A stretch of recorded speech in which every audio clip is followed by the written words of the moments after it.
Hello everybody, welcome back to ACCCA classes. Today we'll be starting with the 16th chapter and the chapter name is Audit and Financial Control. Again, this whole chapter will be divided into two parts. So without wasting any time, let's get started.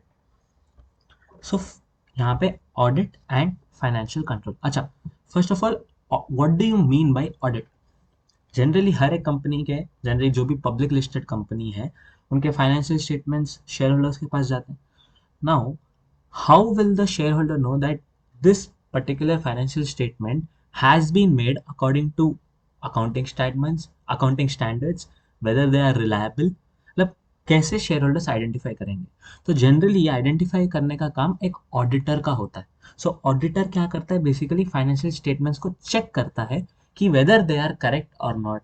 क्या वो जो भी laws है उसके according financial statements बना रहे हैं या नहीं बना रहे हैं, क्या करेक्ट फिगर्स प्रेजेंटेड है फाइनेंशियल स्टेटमेंट्स में. तो ऑडिटर का मेन काम ये होता है. ठीक है, तो ये होता है ऑडिटर. ठीक है.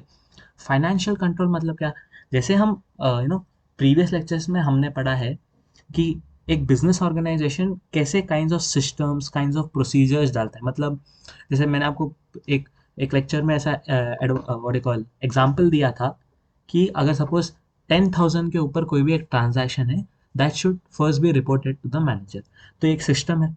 सो फाइनेंशियल कंट्रोल मतलब ये, आप जो भी सिस्टम्स आप बिजनेस ऑर्गेनाइजेशन में लाते हो, whether they are reliable, whether they are efficient, whether they are effective, whether money is spent well for that particular system. तो ये सब फाइनेंशियल कंट्रोल देखता है.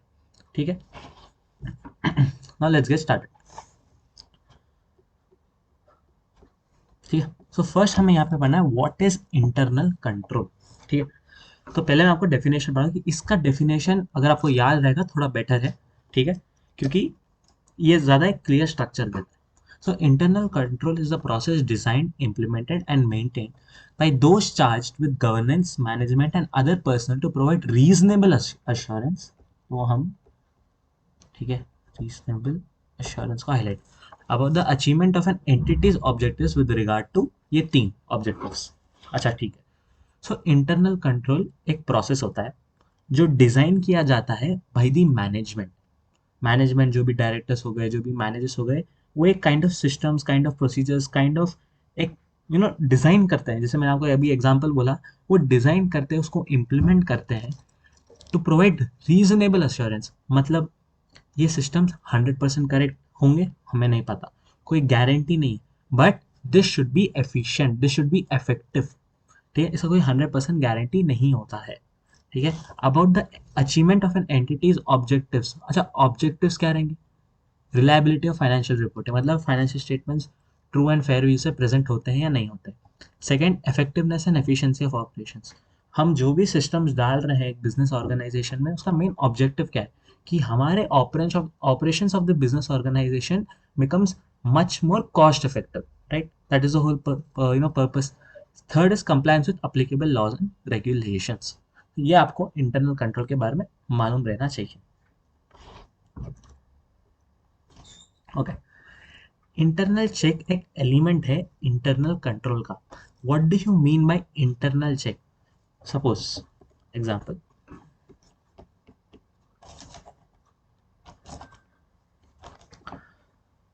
सपोज एक ट्रांजैक्शन हुआ, सपोज ऑफ $10,000. अगर सपोज यहाँ पे एक परचेस, जो भी परचेस का एक अकाउंटेंट होता है वो देखता है खाली परचेस टाइप का. ठीक है, सपोज परचेस या सेल जो भी है, सपोज परचेस. नाउ सपोज जो ये परचेस अकाउंटेंट है, he has authorised this $10,000 without being what you call accountable to any higher authority. what will happen? Future में वो ऐसा हो सकता है वो फ्रॉड करे. तो ये जो $10,000 है, what is the correct way? पहले आप इसको मैनेजर के पास लेके जाओ, पहले आपको आपके सीनियर अकाउंटेंट के पास लेके जाओ, and if the amount is probably more big than $10,000, you will go to the manager and then he will approve. So ये होता है इंटरनल चेक. इंटरनल चेक मतलब कोई भी एक काम एक बंदा नहीं करेगा, it should get pass through several stages. तो क्या, जो फ्रॉड और एरर होते हैं वो हट जाता है, वो मिनिमाइज हो जाता है या खत्म ही हो जाता है. So that is called as internal check. ठीक है, अंडरस्टूड. ओके. अच्छा, अब पर्पस ऑफ इंटरनल कंट्रोल हम एक्चुअली ये ऑलरेडी पढ़ चुके हैं. ठीक है, ये जो पॉइंट्स है पांच, we are already done with this in the previous lectures as well, तो ये जरूरी नहीं है अभी के लिए, बिकॉज ऑलरेडी पढ़ा है, फिर से क्यों पढ़ना, right. Now why do companies need internal controls, हम यहाँ पे आ जाते हैं। Why internal control is a topic, first question है इसका व्हाई। अच्छा व्हाई क्यों, जैसे मैंने आपको अभी बोला, जो फ्रॉड होते हैं, जो एरर होते हैं, जो बिजनेस के रिस्क होते हैं, वो सबको एक लेवल तक मिनिमाइज करना इसका ऑब्जेक्टिव रहता है, सिंपल। टेक्स्ट में काफ़ी एलैबोरेटेड लैंग्वेज आपको ज़रूरी नहीं है, ये पर्टिकुलर एग्जाम के लिए it is not required, but you have to understand the main crux of it, ठीक है। सो जो फ्रॉड है, एरर है, रिस्क है, उसको बहुत मिनिमाइज करना इसका काम है। नाउ ओके, हमने पूछ लिया क्यों इंटरनल कंट्रोल क्यों चाहिए। अब हमें पूछना है इंटरनल कंट्रोल क्या टाइप का चाहिए, वो कितना, अच्छा ठीक है, how strong the internal control should be,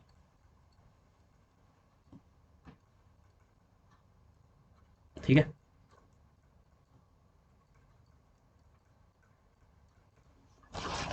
एक मिनट, मैं इसको नीचे लेकर, how strong the internal control should be, ठीक है। तो first of all how will you determine, first of all how big the risk is, ये रिस्क वाला पार्ट मैं आपको आगे समझाता हूँ, रिस्क का एक्चुअली मतलब क्या, मैं मतलब क्या बोलना चाह रहा हूँ, how big the risk is. Second, how serious the consequences are, ठीक है, समझ में आ रहा है आपको।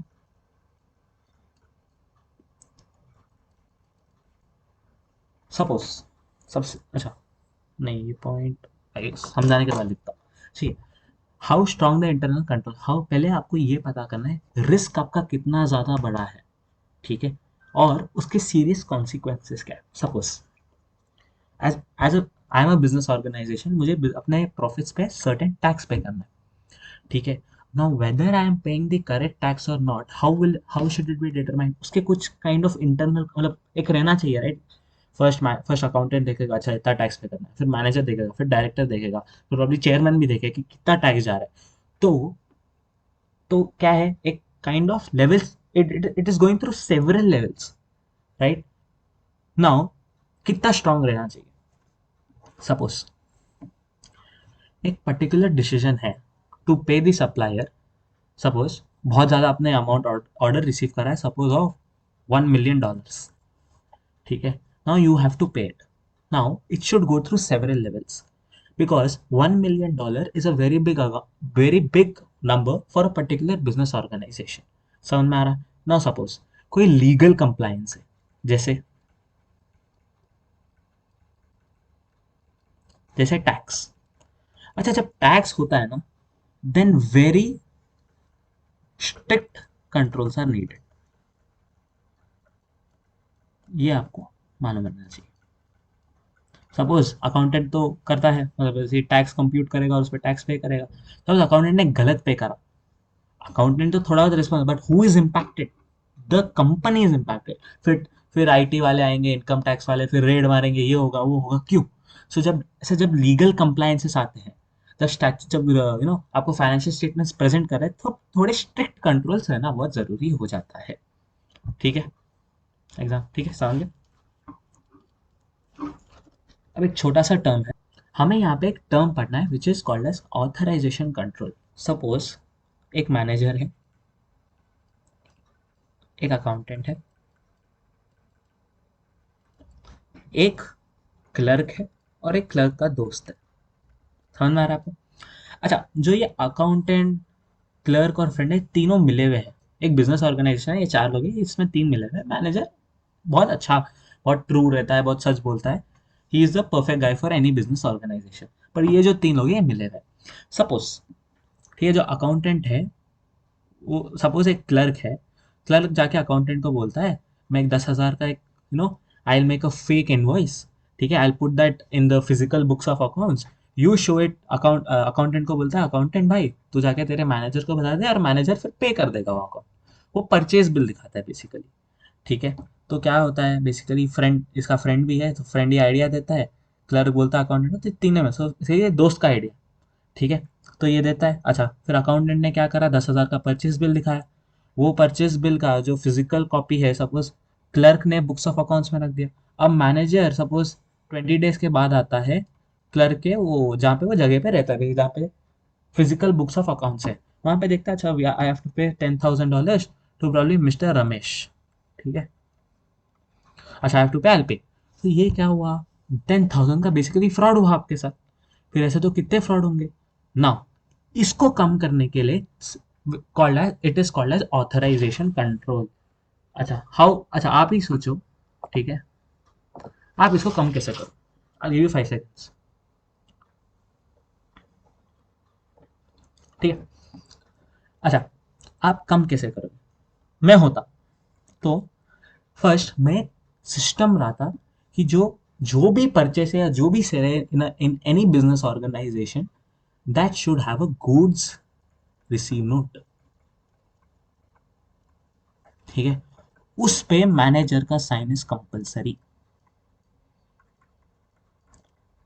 आधी प्रॉब्लम इधर ही खत्म हो जाती है। चलो सपोज कुछ ना कुछ करके अमाउंट ज्यादा बढ़ा है, डायरेक्टर्स के पास लेके जाओ या सीनियर मैनेजर के पास लेके जाओ, उसका साइन रिक्वायर्ड है, ठीक है। तो ऐसे होता है। So this is called as authorization control, मतलब फ्रॉड होने के चांसेस बहुत कम होते हैं। एक फिजिकल इनवॉइस रहना चाहिए, एक फिजिकल भी रहना चाहिए, डिजिटल इनवॉइस भी रहना चाहिए, so you can match it, ठीक है। तो ऐसे this is called as authorization control, समझ में आ रहा है, ठीक है। ये एग्जांपल थोड़ा याद रखना, मैनेजर, अकाउंटेंट, क्लर्क, फ्रेंड, ठीक है, अंडरस्टूड। चलो ये हो गया, ये हो गया। अब ठीक है, अब हमें इंटरनल कंट्रोल हमने जो पढ़ा, basically it is made up of 5 components, and what are they, ठीक है, they are made up of 5 components।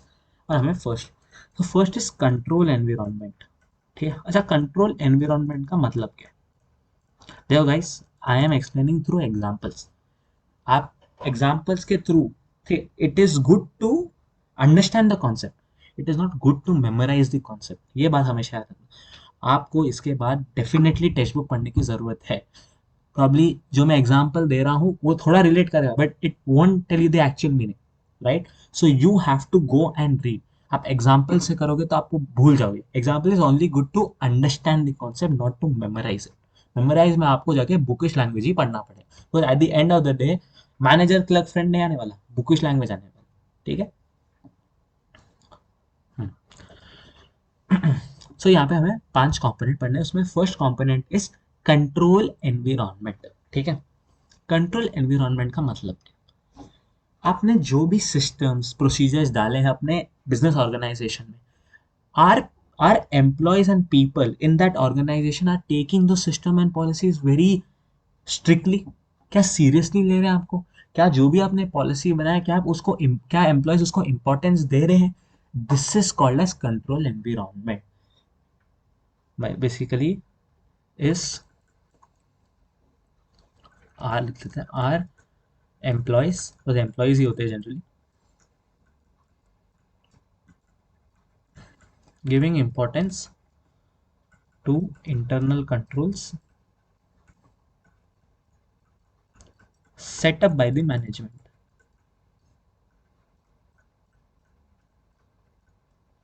ठीक है, ठीक है। सो कंट्रोल एनवायरनमेंट का मतलब है ये, ठीक है। एक एग्जांपल देता हूँ। Example suppose class captain, class captain business organization में कैसा है, नहीं थोड़ा थोड़ा डिफरेंट। क्लास कैप्टन भी सपोज एक काइंड ऑफ सपोज सिस्टम बनाता है कि यू सपोज, सपोज टीचर बाहर चली गई है, you can not make probably any sound या any chaos in the class, right. एक सिस्टम है। क्या क्लास कैप्टन की बात सीरियसली ले रहे हैं, जनरली तो नहीं लेते, ठीक है। टीचर के पास फंस जाएंगे, बस क्लास कैप्टन की बात नहीं सुनेंगे। तो ये काइंड ऑफ सिस्टम है या काइंड ऑफ एक पॉलिसी है, कुछ भी बोलो, कि क्लास कैप्टन ने सेट करा है, ठीक है, ताकि वो ना फंसे। बट सपोज लोग उसको इंपॉर्टेंस ही नहीं दे रहे, लोग उसको भाव ही नहीं दे रहे, तो ये कंट्रोल एनवायरनमेंट एक कंपोनेंट है इंटरनल कंट्रोल का, समझ में आ गया। Second is risk assessment process. मतलब एक बिजनेस ऑर्गेनाइजेशन का क्या प्रोसेस है टू आइडेंटिफाई बिजनेस रिस्क। अब मैं आपको बोल रहा था मैं रिस्क आपको पढ़ाता हूँ, इधर आ गया ये। ठीक है, सो बिजनेस रिस्क। अच्छा, बिजनेस रिस्क कैसे हो सकता है आपको अभी तक मालूम रहना चाहिए। Guess it. 3 2 1। Internal, easy. External, क्या एनवायरनमेंट कह सकते हो या फैक्टर्स कह सकते हो। अच्छा, एक्सटर्नल फैक्टर अभी आपका थोड़ा जो आपने जो पढ़ा है वो थोड़ा टेस्ट होगा यहाँ पे। बिजनेस रिस्क में एक्सटर्नल फैक्टर्स क्या रहता है बिजनेस रिस्क में? अच्छा हाँ, पेस्ले एनालिसिस, ऐसे। तो this is how you should remember. अब पेस्ले मैं फिर से नहीं समझा रहा क्या क्या है, मैंने उसके पूरे चैप्टर से तो फिर से यहाँ पे क्यों पढ़ा। So external factors, PESTLE analysis. Internal factor, अच्छा, जो भी बिजनेस ऑर्गेनाइजेशन में जो काफी सारे फंक्शंस रहते हैं, सेल, परचेज, अकाउंटिंग, उसमें क्या बिजनेस है। सपोज सेल में, यू नो सेल में आपने क्रेडिट बोर्ड दिया है, तो आपके लिए बिजनेस रिस्क है। परचेस में जो आपको सप्लायर क्रेडिट पीरियड दे रहा है वो बहुत कम है, आपने गुड ज्यादा स्टोर करिए तो वो आपका एक रिस्क है। So this is how you should understand internal factors, जो भी बेसिकली आप यहाँ पे लिख सकते हो मैनेजमेंट फंक्शंस। लाइक सेल में क्या रिस्क है, sales department, purchase department, accounting department, ये सब। ठीक है, तो ये बिजनेस रिस्क कहता है। Third is information, third component system and communication. अच्छा, ये जो पार्ट है, देखो already this part is also covered in the previous chapters, but इसका जो थोड़ा एलैबोरेटेड फॉर्मेट है ये मैं नेक्स्ट लेक्चर में कराऊंगा, बिकॉज ये थोड़ा और एलैबोरेटेड है। And this basically I have divided the chapter into 2 halfs, right. So ये जो है इज बेटर दैट मैं दूसरे हाफ में कराऊं। ठीक है, सो ये थर्ड कंपोनेंट है। फोर्थ कंपोनेंट क्या हो जाएगा? Control activities. जैसे जैसे कंट्रोल एक्टिविटीज, मैंने ऑथराइजेशन कंट्रोल सबको समझाया था, इसलिए मैं आपको वो टर्म समझाया यहाँ पे ताकि यहाँ पे काम आ सके। ऑथराइजेशन कंट्रोल हो गया।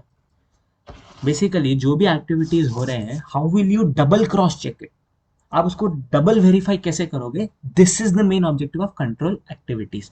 ऑथराइजेशन कंट्रोल हो गया। Validating the transaction, how will you validate a transaction? एक मिनट, वैलिडेटिंग, हाँ, validating a transaction, how will you validate? उसका कोई इनवॉइस है, जो गुड्स रिसीव नोट है उस पर क्या मैनेजर का साइन है? सो ये authorization control, validating a transaction, segregation of duties, मतलब इंटरनल चेक या कंट्रोल, इंटरनल चेक फॉलो हो रहा है नहीं हो रहा है। सेग्री, अरे अरे क्या स्पेलिंग लगता है रे भाई, सेग्रीगेशन ऑफ ड्यूटीज। ठीक है, सो ऑथराइजेशन करो, वैलिडेटिंग ट्रांजैक्शन, और सुन, और क्या हो सकता है? रिकंसिलेशन, मतलब अब इसकी स्पेलिंग मुझे नहीं मालूम भाई, तुम लोग देखो। सो रिकंसाइलेशन का मतलब क्या? जो भी सपोज कैश ट्रांजेक्शन हुआ है, whether they have been recorded correctly और नॉट, जो भी कैश, जो कैश ट्रांजेक्शन हुआ है, जो बुक्स ऑफ अकाउंट्स में आपने लिखा है, आर दे मैचिंग? ये होता है रिकंसाइलेशन। ठीक है, और physical controls to protect theft. मतलब सपोज आपका 3 4 वेयर हाउस है, यूर बिजनेस ऑर्गेनाइजेशन, प्रॉब्ली आपकी नोटबुक की कंपनी है, नोटबुक्स काफ़ी सारे आप बनाते हो, काफ़ी सारे मैन्युफैक्चर करते हो, यू हैव 3 4 वेयर हाउसेस। ठीक है, वहाँ पे 3 4 वेयर हाउसेस में क्या आपने वो पर्टिकुलर वेयर हाउस के पर्टिकुलर सुपरवाइजर्स रखे हैं नहीं रखे हैं? तो जो फिजिकल कंट्रोल्स है ये सब भी कंट्रोल एक्टिविटीज के अंदर है। ठीक है, समझ में आ गया? Fifth, last component, entities process to monitor internal. अच्छा, तो ये सब तो ठीक है, कैसे करना है क्या करना है, but how will a business organisation monitor, is this particular system procedure good for me और not? System of internal control. ठीक है, ठीक है। Now what does it do? Assess quality of internal control, quality of internal control. Second, it basically, suppose example, जो 10,000 जो भी $10,000 के ऊपर ट्रांजैक्शन हुए हैं, that should first get a signature, that should get the signature of the manager. जो भी वो ट्रांजैक्शन है, जो भी उसका इनवॉइस है, उस पर मैनेजर का सिग्नेचर है ना, बहुत जरूरी हो जाता है। But suppose this is a suppose 10,000 के transactions are now very frequent in the organization, ठीक है। now what will a business और हमेशा मैनेजर के पास जाके मैं साइन नहीं, so what will a business organization, it probably will increase its amount to probably $35,000, right? so this is how, so basically entity क्या कहता है, रीवैल्यू करता है या रीअसेस करता है, रीअसेस रीवैल्यू इट्स सिस्टम, ये कंपोनेंट।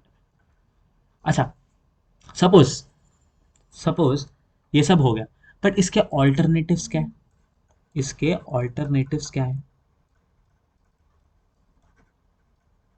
There are 3 alternatives. ये आपने कर दिया रीअसेस, ठीक है। सो इसका मैं PDC आप याद रखो। सो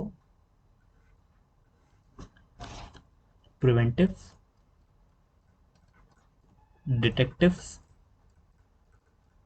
corrective, control, basically preventive, detective, corrective. अच्छा, प्रिवेंटिव का मतलब आपको नाम से ही, सब नाम में मतलब है, ठीक है। प्रिवेंटिव का मतलब प्रिवेंट फ्रॉड और एरर्स। कैसे? अगेन क्वालिटी, ऐसे क्वालिटी बोल रहा हूँ, कैसे कंट्रोल से, कैसे सिस्टम से, कैसे कैसे पॉलिसीज है। सपोज प्रिवेंट नहीं कर रहे हो, how will you detect? So detective controls. So detective controls क्या करते हैं, बेसिकली जो भी प्रॉब्लम्स है उसको आइडेंटिफाई करते हैं। अब आइडेंटिफाई स्लो करते हैं, फास्ट करते हैं, they identify eight much more efficient, efficient नहीं, इफेक्टिव रेट। इफेक्टिव रेट का मतलब जितना जल्दी हो सके उसको डिटेक्ट करना, प्रॉब्लम्स को, ठीक है। सपोज प्रिवेंटिव में आपको नहीं मालूम पड़ा कि यार ये फ्रॉड हो सकता था, तो ये डिटेक्टिव कंट्रोल में होगा, ठीक है। ये याद नहीं करना है इसको, बस मालूम रहना चाहिए क्या है, ठीक है।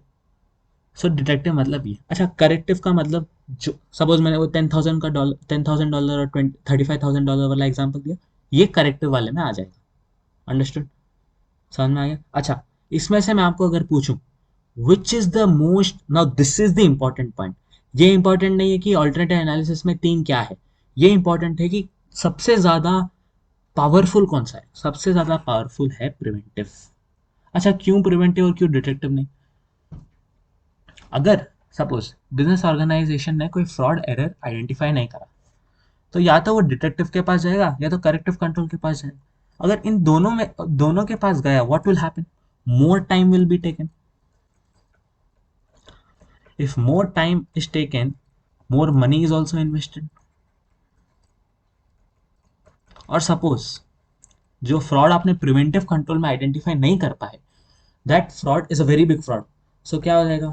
Huge penalties can also be faced.